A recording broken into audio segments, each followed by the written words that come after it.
ঠিক যে স্টাইলে শ্রীলঙ্কা, বাংলাদেশ, নেপাল একটার পর একটা দেশে জেএনজি বিদ্রোহ হয়েছে, পরবর্তী জেনারেশন বিদ্রোহ করেছে এবং সেই দেশে সরকার বদল করে দিয়েছে, ঠিক একই রকম জেএনজি বিপ্লব এবার পাকিস্তানের আজাদ কাশ্মীর, মানে যেটাকে আমরা পিওকে, পাক অকুপাইড কাশ্মীর বলে চিনি, সেই অংশটাই শুরু হয়ে গেছে। এবং সেই বিদ্রোহকে ধামাচাপা দিতে গিয়ে পাক সরকার একের পর এক এমন ভুল করছে যার ফলে এবার বিদ্রোহে সাধারণ মানুষ যোগ দিয়ে দিয়েছে। এবং শুধুমাত্র তাই নয়, একদিকে শাহবাজ শরীফ, অন্যদিকে আসিফ মুনির, দুজনেরই শেষ দেখে ছাড়তে চাইছে পাকিস্তানের জনতা। তার থেকেও বড় কথা, এই ছাত্র আন্দোলনের রেশ পিওকে থেকে শুরু হওয়ার পর লাহোর থেকে শুরু করে একের পর এক পাকিস্তানের শহরে ছড়িয়ে পড়ছে। আর ঠিক সেই মুহূর্তেই আফগানিস্তানের সঙ্গে সম্পর্ক ডিটোরিয়েট করেছে, যে কোনো মুহূর্তে তালিবান সেনা আক্রমণ করতে পারে পাকিস্তানকে। অন্যদিকে এমন সুযোগ আর জীবনে আসবে না বুঝতে পারার পরই বিএলএ অর্থাৎ বালুচিস্তান লিবারেশন আর্মি, তারা কিন্তু দাঁত নখ বার করে শেষ মরণ পয়েন্ট লড়াইয়ের প্রস্তুতি নিচ্ছে। এমন অবস্থা যে হলো, এগুলো কি সব একসঙ্গে ঘটতে হয়? নিতান্তই কাকতালীয়, নাকি ওই জেমস বন্ড যিনি পিছন থেকে পর্দার আড়াল থেকে আসল খেলাটা খেলছেন এবং সেই জন্যই পাকিস্তানে এই টালমাটাল পরিস্থিতি শুরু হয়ে গেছে? কি হচ্ছে, কেন এই বিদ্রোহ, সেটা কোথায় গিয়ে থেমেছে, বর্তমান পরিস্থিতি কি রয়েছে, তার প্রত্যেকটা জিনিস ব্যাখ্যা করব। কিন্তু তার আগে পাকিস্তানে ঠিক এই মুহূর্তে কি রকমের আগুনটা জ্বলছে, পিওকেতে ঠিক কি চলছে, একবার নিজের চোখে দেখে নিন।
বুঝতেই পারছেন আন্দোলনের রেশ ঠিক কোন জায়গায় পৌঁছে আছে। কিন্তু এই আন্দোলন শুরু হলো কেন?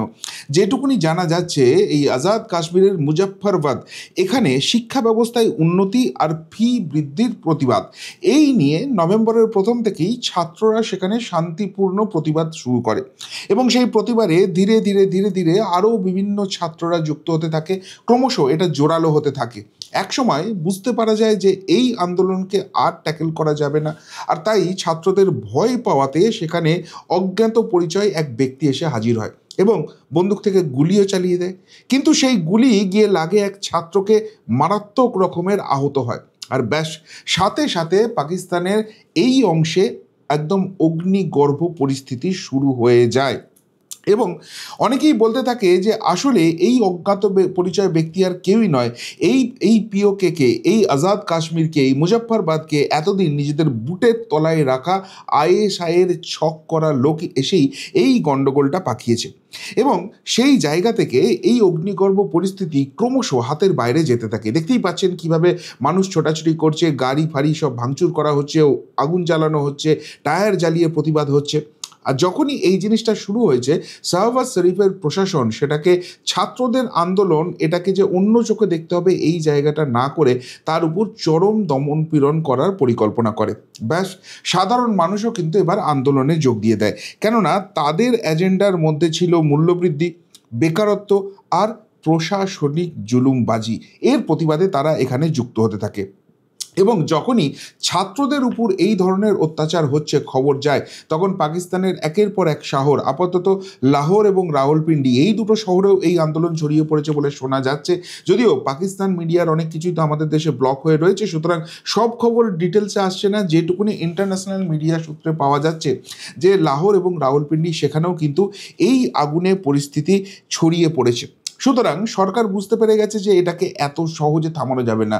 বিশেষ করে শ্রীলঙ্কা, বাংলাদেশ এবং নেপাল কাণ্ড হওয়ার পর যেখানে সরকারের বদল হয়ে গেছে, সেই জায়গাটা থেকে এখানেও কিন্তু আওয়াজ উঠতে শুরু হয়ে গেছে শাহবাজ শরীফের বিরুদ্ধে।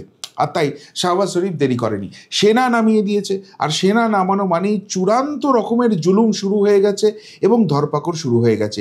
যে করে হোক এই আন্দোলনের কণ্ঠরোধ করতে হবে। ব্যাস, কোথাও গিয়ে যেন ঘৃতাহুতি হয়ে গেছে, ক্রমশ দাবা নলের মতো ছড়িয়ে পড়ছে। এবং এখন শাহবাজ শরীফের পাশাপাশি আসিফ মুনিরের পদত্যাগ, সেটাও কিন্তু এদের তালিকায় চলে এসেছে। ফলে ক্রমশ জোট বাঁধছে এই আন্দোলন, ক্রমশ জোর পাচ্ছে এই ছাত্র আন্দোলন, যেটা এখন কার্যত গণ আন্দোলনের জায়গায় চলে এসছে। এরই মাঝখানে পাকিস্তানের সঙ্গে তুরস্ক এসেছিল, আপনাদের নিশ্চয়ই মনে থাকবে। মাঝখানে পাকিস্তানের সঙ্গে আফগানিস্তানের যে যুদ্ধ পরিস্থিতি হয়েছিল, তালিবানের সঙ্গে যুদ্ধের পরিস্থিতি হচ্ছিল, সেখানে সিজ ফায়ার চলছিল। কিন্তু পাকিস্তানের সবেতেই চুলকানি, যতই সিজ ফায়ার থাকুক তারা একটা করে গুলি চালিয়ে দেয়। এখানেও সেই ঘটনা ঘটেছে এবং 2জন আফগান মারা গেছে। ব্যাস, তালিবান আর কোনো রকম কোনো কথা শুনতে চায় না। তুরস্ক তাদেরকে বাবা বাছা করে অনেক কষ্টে ঠান্ডা করেছিল, সেই জায়গাটা আর তারা মেনে নিতে পারছে না। তাদের যেহেতু 2জন মারা গেছে, এবার কিন্তু তালিবান সরকার ফুল ফ্লেজেড অ্যাটাকের পরিকল্পনা করছে। অন্যদিকে তালিবান যখন পশ্চিম প্রান্তে এইভাবে তাদেরকে অ্যাটাক করছে, পূর্ব প্রান্তে ছাত্র আন্দোলন ক্রমশ জমাট বাঁধছে, দাবানলের মতো পরিস্থিতি হচ্ছে, সেখানেও প্রচুর আর্মি ডিপ্লয় করে দেওয়া হচ্ছে। এই যে সুযোগটা আছে, বালুচিস্তান লিবারেশন আর্মি তারা কিন্তু বুঝে গেছে, অর্থাৎ দেশের দক্ষিণ পশ্চিম প্রান্তে যারা রয়েছে, যে এটা তাদের কিন্তু once in a lifetime সুযোগ, এই সুযোগ তারা আর পারবে না।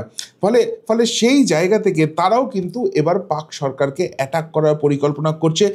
আজাদ বালুচিস্তান, ইন্ডিপেন্ডেন্ট বালুচিস্তান, যেটা তাদের দীর্ঘদিনের স্বপ্ন, সেই জায়গাটাকে তারা কিন্তু ইমপ্লিমেন্ট করার চেষ্টা করছে।